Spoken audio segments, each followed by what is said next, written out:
Hi there, Loy Machedo, speaking to you from LoyMachedo.com. Who's Loy Machedo and Think Personal Branding? The date is 7th August 2018. Time right now is 3:13 in the afternoon. All right. I I got many people asking me this question after I posted an article on Medium, whereby I said that I said one of the things, the regrets in my life, or rather, 20 pieces of advice that I would give when I was 20 years old. I said that having friends is of no use. I wouldn't give any importance to the friends of my age. So I got many members from my group, WhatsApp group, who asked me this question, like, why do you say that? Isn't having friends important? See, I think the right way to rephrase this is you need to be careful who you call your friends. You need to be very selective because, let's say, for example, you have friends who are hardcore gamers who love to game. So the common interest is gaming. So if you have friends who are gamers, you would love to game. Let's say you have friends who are photographers or bikers or football players or marathon runners or bodybuilders. Whatever is a common hobby, you tend to spend more time doing that particular interest or that hobby. Let's say, for example, you have friends who are bodybuilders. You'd always hang around in the gym. You do exercise together. You talk about supplements. You talk about nutrition. You'd eat together, lift weights together, share ideas about bodybuilding together.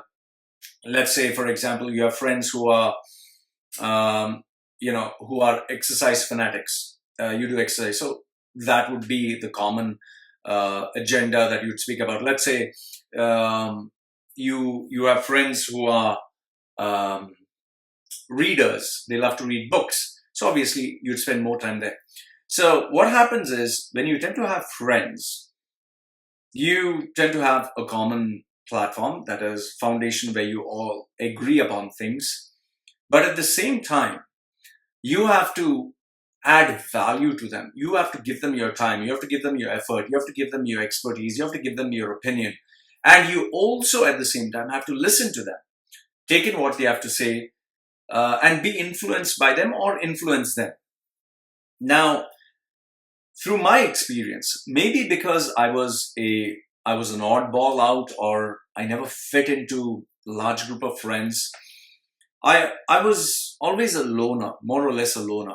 And people used to make fun of me, and they used to ostracize me, or they used to keep away. I was not one of those popular guys. So that gave me lots of time for me to spend with myself, where I would spend time reading books, studying, learning. Those days there was no internet. I couldn't chat with anyone, couldn't join any groups. So given the fact that I was always alone, I was reading books, I used to seek the company of somebody. And what I discovered was that somebody it was always someone who was elder to me, someone very far more mature, someone who was learned. I even at the age of 16, I had men and women who were in their 30s, people who were really far ahead of the age curve or the experience, and they were able to bring in insights, points of wisdom that others could not give me, and that really made me think a lot of things.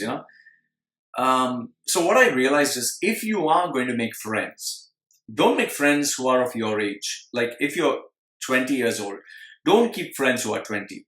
Keep friends who are 40 or 50. If you are, let's say, earning $10,000 a month, keep friends who are earning $100,000 a month. Why do I say that? Because when you have a friend, somebody whom you can look up to, who has more experience, who has more expertise, who has achieved much more than you, he will pull you from where you are and take you to a new level of thinking, of understanding, communicating, networking. It will take you out of your comfort zone, and that will make you a much better person. The question is, what value can you offer them? Well, you can always be a good listener. You can always be a person who wants to do something for them in terms of giving them value, in terms of being nice, genuine, being a friend in need, meeting with their emotional requirements of having a companion. And if you do this, I'll tell you, if you're very selective as to the people who you surround yourself with, people who have great minds, you'll change. The best example I give people is, let's assume there are two rooms where you'll spend one full year. Think you have a clone, okay? Think, or rather two people, A and B. A is 20 years old and he spends time with 20-year-old boys, okay, of his school. B, on the other hand, is locked in the room for 1 year, but he is locked with the likes of Bill Gates, Warren Buffett, Richard Branson, Mark Zuckerberg, Elon Musk. So A is spending one full year with his own age group friends of his school. B is spending 1 year with the greatest minds like Elon Musk, Mark Zuckerberg, Richard Branson, Bill Gates, Warren Buffett. After 1 year, what change would you see in A? What change would you see in B? I'm pretty sure you would agree that B would be a much more different person because of the conversations, because of the ideas, because of the interaction, because of the way of thinking. So that is where I'm very selective who my friends are. At this stage of my life, the friends that I keep are only people who have the money to give me, because money pays my bills. So if a person has money and they're genuine, I give them my time because they pay me for my service. I give them value. However, if someone is super poor and needy and all that, it's hi, how are you, bye, but that's about it.